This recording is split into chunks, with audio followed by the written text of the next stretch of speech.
감사합니다. 오늘은 회복의 시작이라는 제목으로 하나님 말씀 함께 나누도록 하겠습니다. 오늘은 느헤미야 9장 1절에서 3절을 중심으로 해서 말씀을 한번 생각해 보면 좋을 것 같습니다. 우리가 살면서 스스로 어쩔 수 없는 문제에 직면할 때가 있습니다. 성도의 삶 속에는 크고 작은 문제들이 있기 때문에 그렇죠. 때로는 그 문제들이 우리의 신앙을 흔들고 하나님과의 관계를 또 소원하게 하는 일이 됩니다. 그렇다면 왜 우리의 신앙은 때로는 약해지고 또 삶의 어떤 무게로 인해서 짓눌리게 되는 것일까? 이 모든 것이 하나님과의 관계에 있다라는 겁니다. 우리 모든 문제는 하나님과의 관계에 있습니다. 하나님 관계가 멀어지면 우리는 죄의 본성을 쫓아 살아갈 수밖에 없는 것이죠. 이스라엘 백성도 마찬가지였습니다. 하나님 관계가 이제 멀어진 것이죠. 그들이 오랜 포로 생활과 영적 무지로 인해서 하나님과의 관계가 멀어짐으로 인해서 그들이 하나님 앞에서 죄를 범하고 하나님이 아닌 것들을 쫓아 살아갔습니다.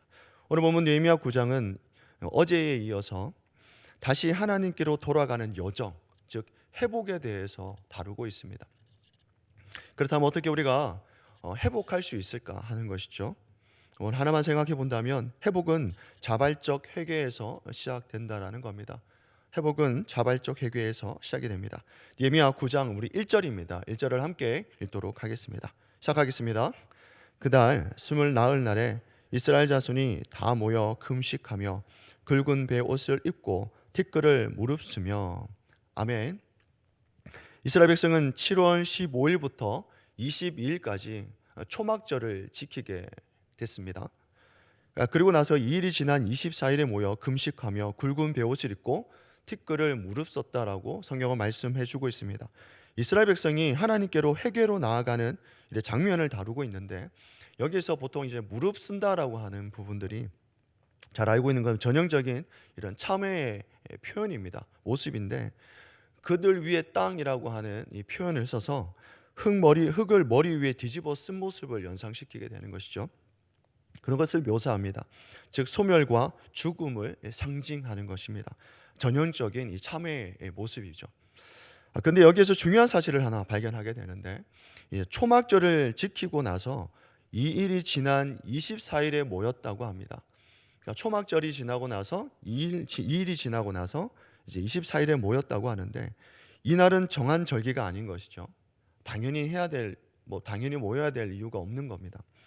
근데 여기에서 이 모여라고 하는 히브리 원문을 찾아보면 이들이 또다시 스스로 모였다 이런 표현이 됩니다. 그러니까 이들이 누군가에 의해서 우리 모여라 이렇게 해서 모인 것이 아니라 이 백성들이 스스로 하나님 앞에 자복하겠다고 하는 마음으로 모였다는 것이죠. 스스로 또다시 모였음을 나타내는 표현입니다. 무슨 말입니까? 이들이 절기가 지나고 나서 스스로 다시 모여서 그들이 스스로 하나님을 찾았다는 얘기입니다. 그러니까 그들이 절기와 관계없이 특별히 회개를 위해서 스스로 모이게 된 것이죠. 그리고 백성은 금식하고 베옷을 입으며 자기들의 죄뿐만 아니라 조상의 죄까지 함께 절저하게 회개했다라는 겁니다. 이는 단순히 외적인 행위가 아니라 진심으로 하나님 앞에 나와서 자신들을 스스로 낮추는 행위였다는 것이죠. 그렇다면 왜 이런 일들이 일어났을까 하는 것입니다. 예레미야 8장 18절을 보게 되면 백성들이 하나님의 율법을 들으며 자신의 삶이 하나님의 뜻에서 얼마나 멀어져 있는지에 대해서 깨닫게 된 것이죠. 하나님의 말씀이 그들의 죄를 드러냈고 이를 통해서 스스로 회개의 자리로 나아갈 수 있게 되었다는 겁니다. 예레미야 9장 3절을 보게 되면 그들은 하루 절반 동안 하나님의 말씀을 듣고 나머지 절반은 죄를 자복하며 하나님 앞에 나아왔습니다. 말씀이 그들의 거울과 같이 되어서 자신의 죄를 비추었기 때문인 것이죠. 그들 안에서 자신을 돌아볼 수 있는 회개가 일어났다는 겁니다. 신앙을 회복하기 위해서는 스스로 회개의 자리로 나아가야 함을 우리에게 잘 말씀해 주고 있습니다. 1907년 평양 대부흥회 100주년을 기념하는 2007년 기념 예배에서 설교를 맡았던 고 오카는 목사님이 이렇게 외쳤습니다. 주님, 이놈이 죄인입니다. 존경받는 목사님의 입에서 나온 뜻밖의 외침이었기 때문에 참석했던 모든 사람들이 좀 많이 숙연해지는 그러한 시간들이었습니다.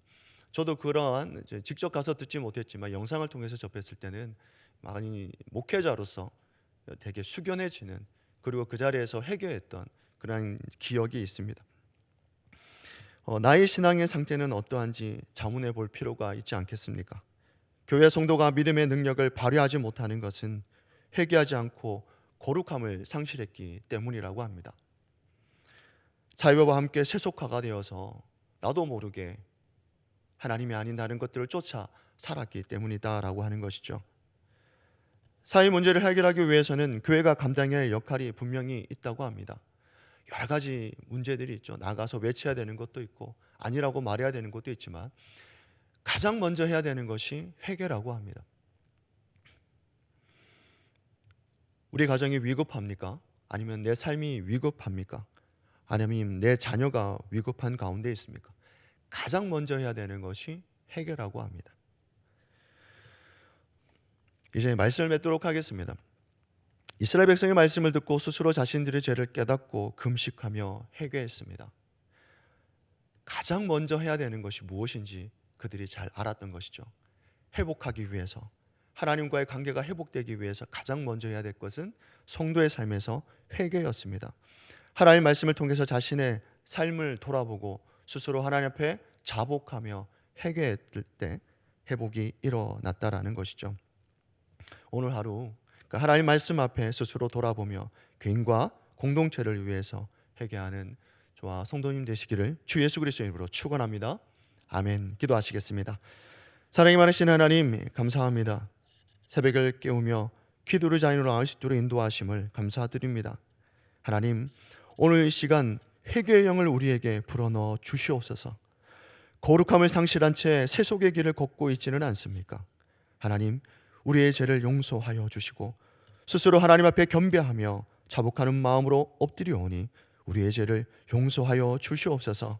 우리의 자녀들을 용서하시고 우리의 공동체를 용서하여 주시옵소서. 하나님, 진노 중이라도 긍휼함을 잊지 말아 주시옵소서.